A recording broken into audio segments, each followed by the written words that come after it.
Welcome back to another Lockdown Live with me, Anthony Miller, for Queer 40. And I can't believe who I'm about to introduce you to.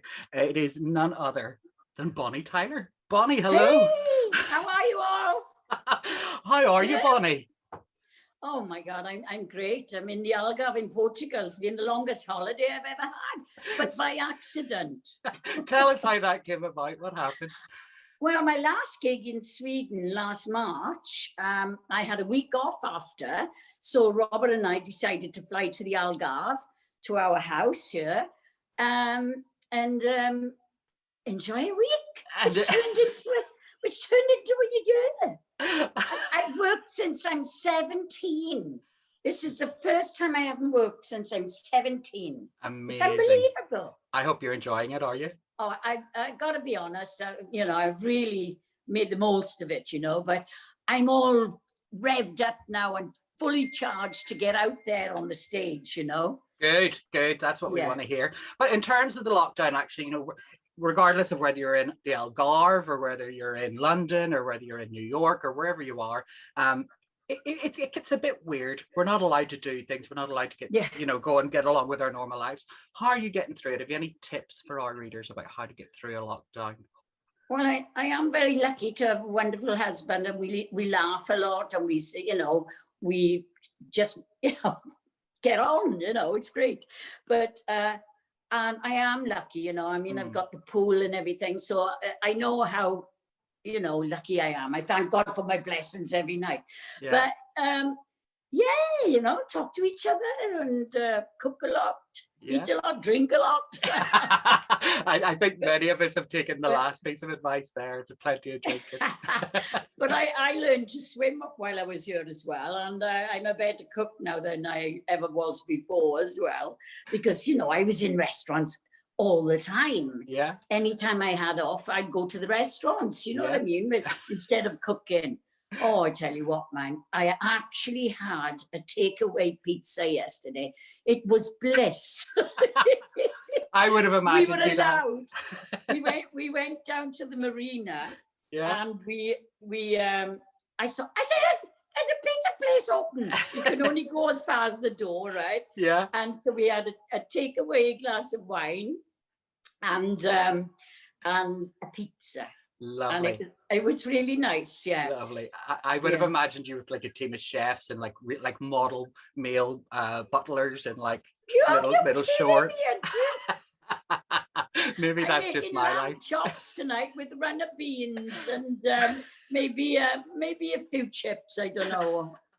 Happy days. So, I mean, obviously you have been locked down for a year, but you haven't let that put you off work. You've got the new album coming out. Yeah, well, my album came out 2 weeks Friday. Yeah. This Friday coming, and it's having rave reviews. It really is, and I'm so happy with it. Oh my God, I'm so busy doing interviews all over the world. I've been doing Zoom for America, Today France, Germany, all over. Amazing. And And you said you like the album as well, yeah? I love it. And I'm kind of loath to pick a favorite because you're not allowed to do that, really, are you? It's like saying you prefer somebody. There's too many. There are too many. There really are. But the one that got me was Dreams Are Not Enough. Oh, yeah. Yeah, that really, it resonated with me, but I just hear it as a club banger. I can just see it. I'm going to pass that idea on. Yeah. Because, the clubs broke Holding Out for a Hero all them years ago, Yeah. And that was number 2 for 6 weeks running. Amazing. But David Bowie and Mick Jagger kept me off the number 1 spot. But they were doing it for charity, Oh, well, that's okay then. I was about to get stuck into them there. Yeah. But I can see myself on a Saturday night, a few gins in, doing a dance routine to that in some club somewhere.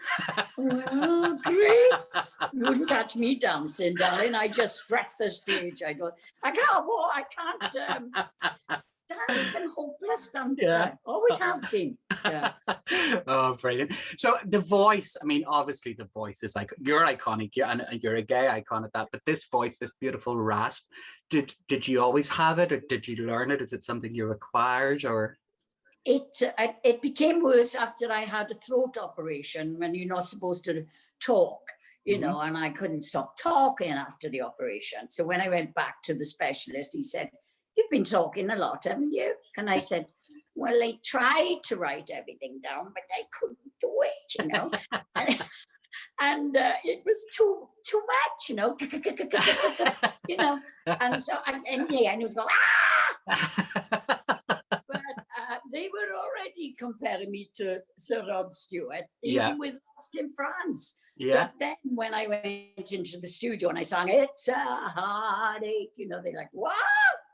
Your voice has changed," But then I had my first hit record in America, so Yeah, it did me a favor, I suppose, to have that extra edge on my voice. yeah, amazing. Yeah. And I mean, obviously your career has spanned 5 decades now. What is the secret to longevity?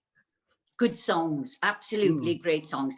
Do you know, I'm back working with David Mackay as well, my first ever producer, who did Lost in France and It's a Heartache. Yeah, And it's just wonderful being back with him. The production that he's done, and I mean, it's fantastic.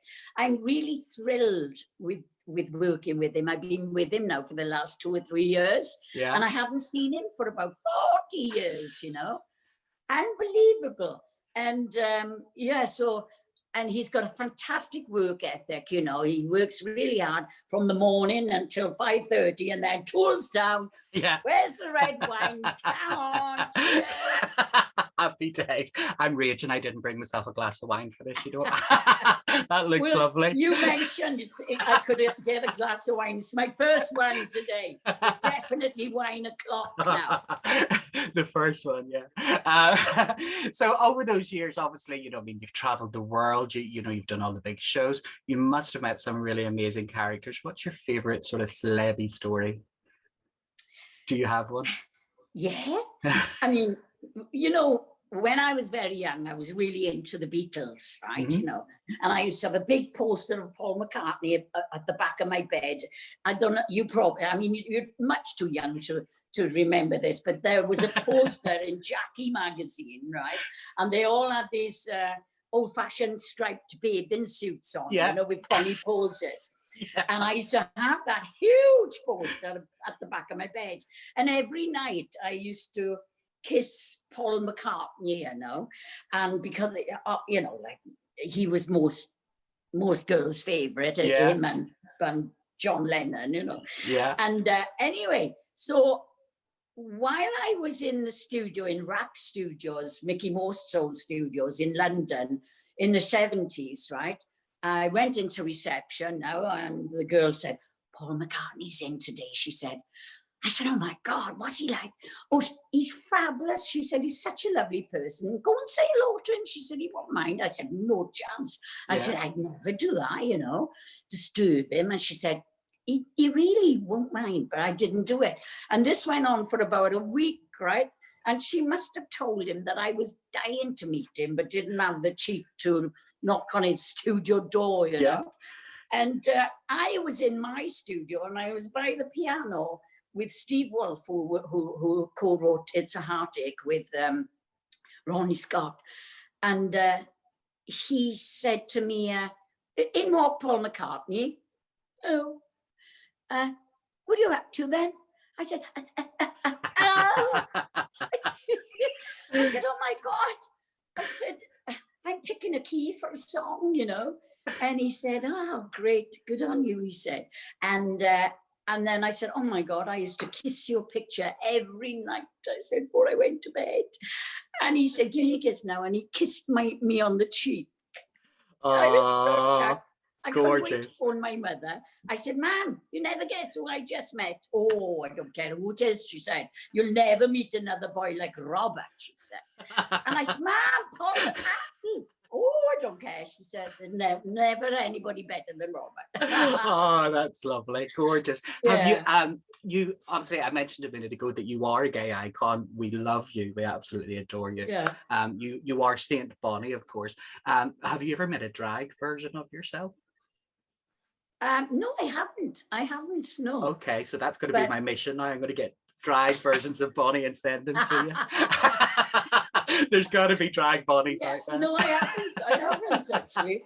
But I mean, I've got a lot of gay in my family, you know. Yeah. My nephew Christopher, who lives with me, and in between when he's not with his partner, well, he's always with him, but his partner kept his own apartment, you know. But Chris has been living with me since he's 20-year-old, you know. He's in his 50s now.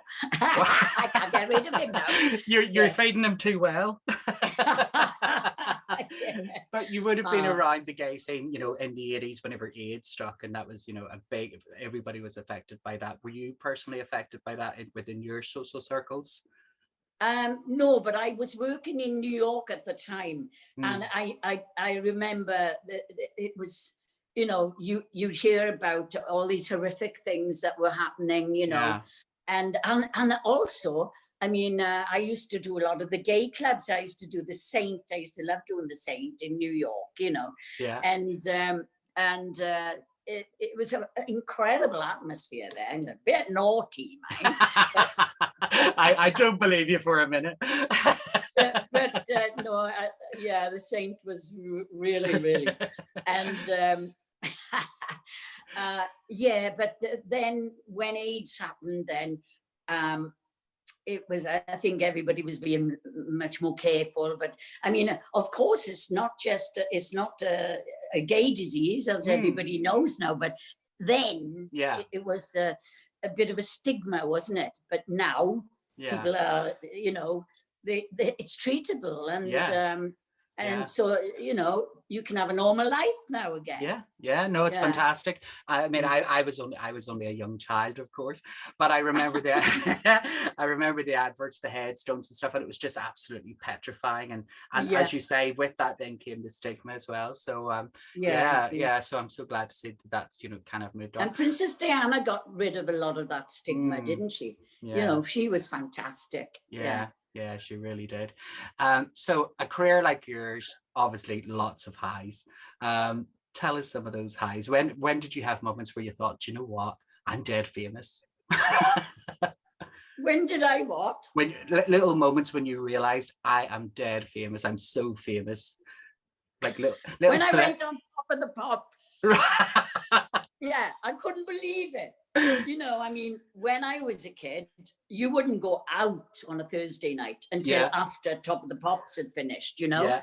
And when I was actually on it in the 70s, it was like, wow, I've arrived. Yeah, amazing. You know, that's when I felt like I'd made it.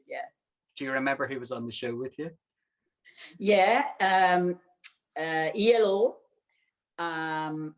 Sir Cliff Richard. Wow. And he's become a big friend of mine. Wow. And of ours, I should say. Yeah. And Annie Lennox was on. And a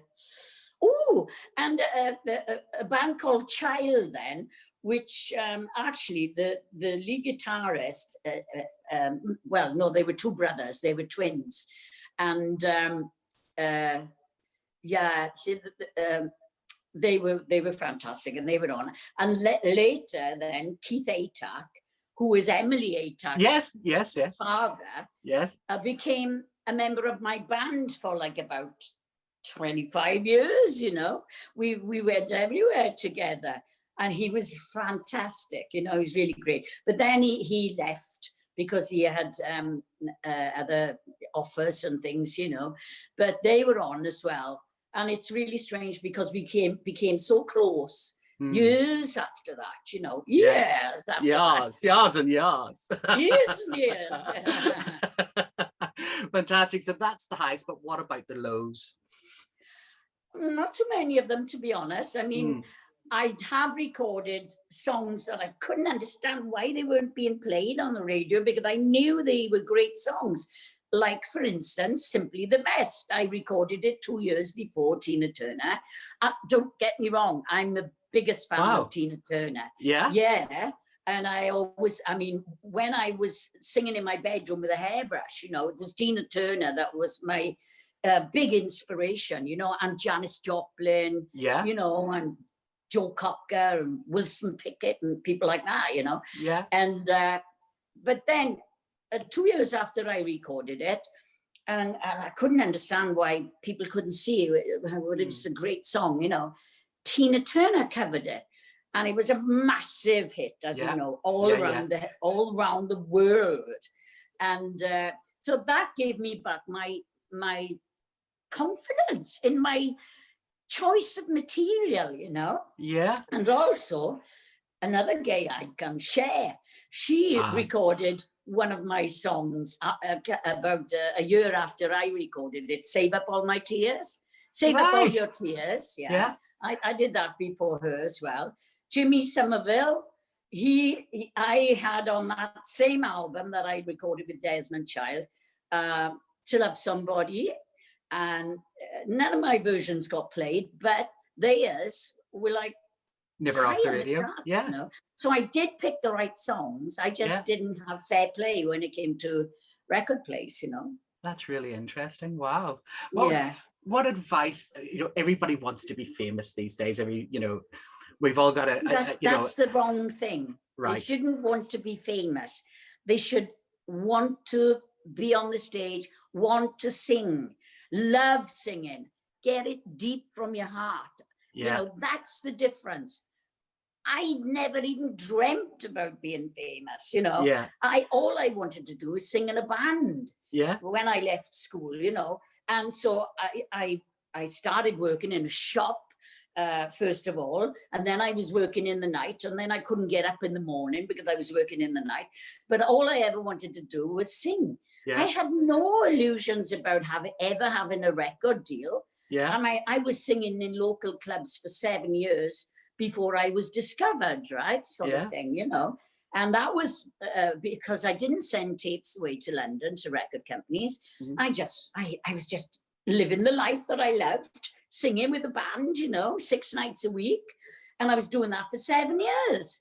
And then a talent scout happened to come to Swansea and hear me, Roger Bell. He came to Swansea because he'd heard about the boys singing in the band upstairs in this nightclub I was in. And he came in first on the first floor and he heard me singing. So he told the songwriters about me. And that's how I had my biggest break. But it wasn't because I wanted to be famous. It was because he liked my voice. They liked my voice. And they offered me a recording contract. You got to love what you do. You know, you don't come in this to be famous. You come in it because you love it. Because it is hard work. But if you love it as much as I do, it's not work. You know? Good. That's really good. And the reason why I make new albums now is certainly not for the money, because streaming we get pennies for. We don't get our fair share of the music we record, but it keeps my live shows fresh and exciting. That's what it's all about. Love that. I can't wait to do these new songs on tour. My batteries are all charged now and I'm ready to get out there on stage. I can't wait to be front row squealing at you. Remember me! It's me! But we see lots of the talent shows now, and you know, they're kind of like talent factories kind of thing. And there's some great talent has come out of them. But would you have entered one back in the day if we had? Actually, my auntie put my name down for a talent competition in the local rugby club, and I sang Those Were the Days by Mary Hopkins, and I came second.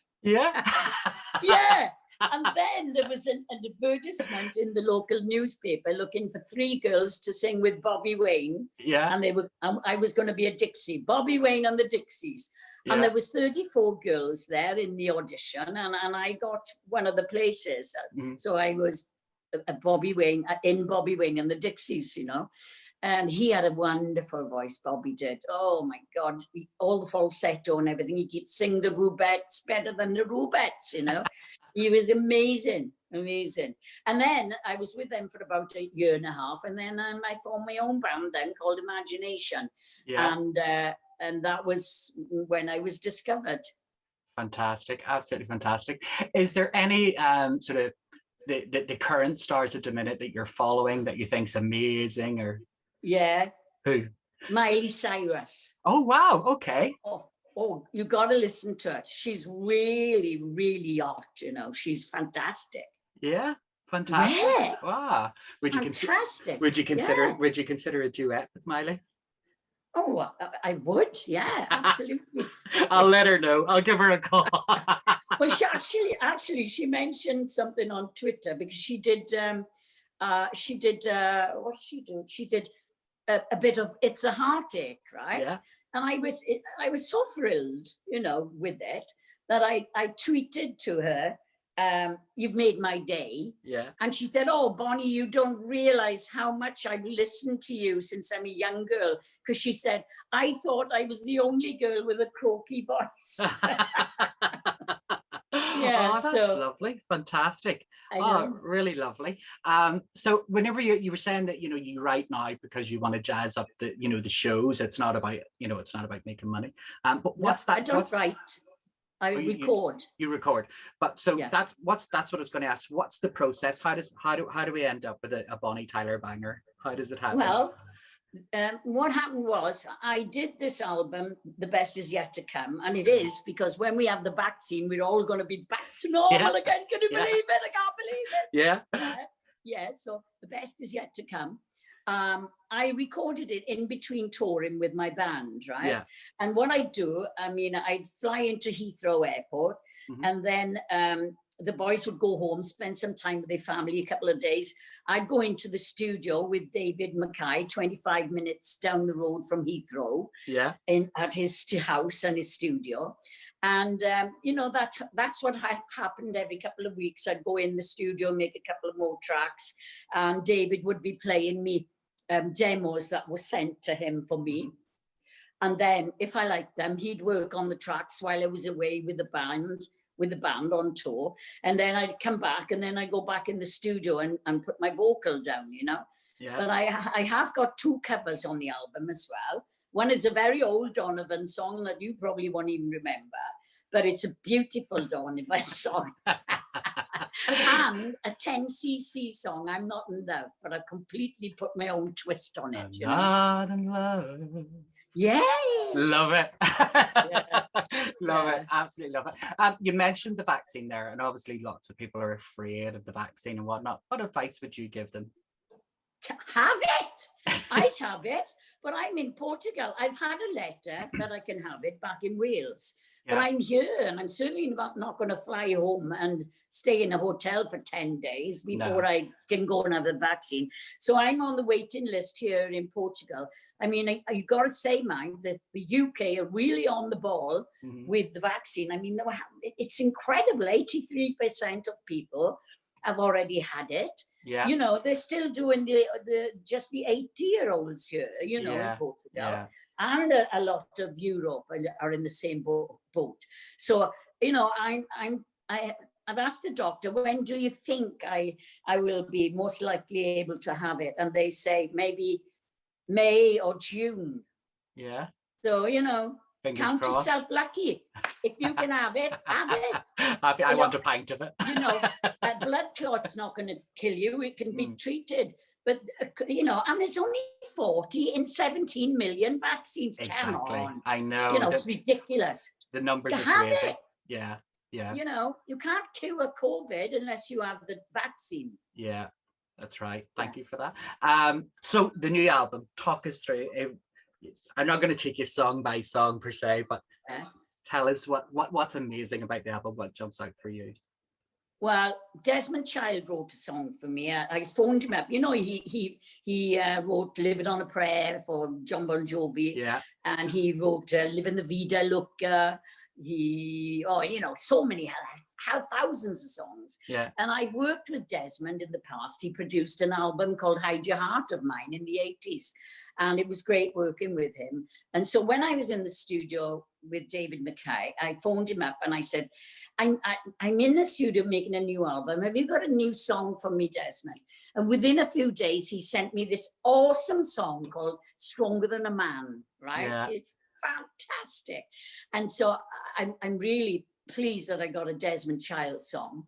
I've got 4 songs on the album written by Steve Womack, who is brilliant. He's written Stuck to My Guns, which is absolutely fabulous. And in 2019, I had an audience with the Pope in the Vatican. Wow. And 3 of the artists there one was Susan Boyle, one was Lionel Richie, and one was Leo Rogers, right? And Leo Rogers is a panpipe player from Germany. And he was so fantastic when he did, because we did a concert there as well, you know, a Christmas concert, and for the Pope, you know, in the Vatican. And I thought his panpipe playing was so amazing. So after his performance, I went over to him and said, oh my God, I just recorded an awesome song called Stuck to My Guns, but I can just hear the panpipes on it now. That beautiful intro at the beginning, isn't it? Isn't it just gorgeous? Yeah. Well, so I asked him, would he play, you know, be a guest on my album, you know? Yeah. And he said, I'd love to do it, Ronnie. So that's a song that Steve Womack wrote, which is fabulous. And another song he wrote, Call Me Thunder. Oh, just brilliant. It reminds me of when I was young and sexy, you know. Oh, you still are, love. You still are. Oh, no, I'm not. It reminds me of when I was. Call me thunder in the morning. Call me lightning in the night, you know. Love it. Yeah, another one he wrote, When the Lights Go Down. Oh, that's a great song. It's very Springsteen, you know. Anyway, there's 4 of his songs on there. And the one that you really like, I'll take your suggestion there on board to maybe do a dance version of it for the clubs. Yeah. But it was written by Neil Lockwood, a fellow Welshman who lives in London, of course, but Neil Lockwood. And it's a fabulous song, yes. Yeah, you're right. As soon as I heard it. Of that. Yeah. As soon as I heard it, I just... as soon as I thought... You were making dance moves. I just saw myself in a club dancing to it. And yeah, it's a lot of, I mean, obviously a few of your songs have actually been remixed as club hits, and they're massive, you know, tunes in, particularly in the gay clubs, actually, Total Eclipse of the Heart and that sort of thing. Actually, that song in particular, that has it has a very special memory for me. A friend of mine was killed in a car accident when we were teenagers, and one of my fondest memories, it's a happy thing, not her death, but the memory, that was her karaoke song. So every time I hear that song, I just see her lovely big red hair singing that song. But you must get people coming up to you all the time saying, your song did this or your song did that. Do you get that a lot? Oh yes, you know, it's a song, or they, like, mostly people say it's my karaoke song, you know. And but I've just done it on TikTok, so you can actually sing it with me on TikTok now. That's happening. The last time I looked, which was a couple of weeks ago, 256,000 people had duetted with me. Wow, amazing. Well, I'm going to be 267 million thousand because I'll just be doing it all the time. Bonnie, it's mad, you know? It's been absolutely gorgeous chatting with you. I could stay all night, but it is St. Paddy's Day and I am going to get on the drink now. Oh, good old St. Patrick's Day. Do you know the best St. Patrick's Day I ever had was in Dublin? Oh my God, it was awesome. You know, we did the Guinness. I'm not fond of Guinness, but you know, on St. Patrick's Day, I'll have a half, you know. Yeah. And the whiskey chaser. Oh yes, that'll warm you up. Did, darling. I think I was doing karaoke that night. I love it. Bonnie Tyler, thank you so much. It's been a pleasure. And the best of luck with everything. I wish you every millions of success. You're just fantastic. It is getting great reviews, so I'm very happy with the response. Thank you so much. It's been lovely talking to you. Thank you. Take care. And you too. Bye, darling. Bye. Bye.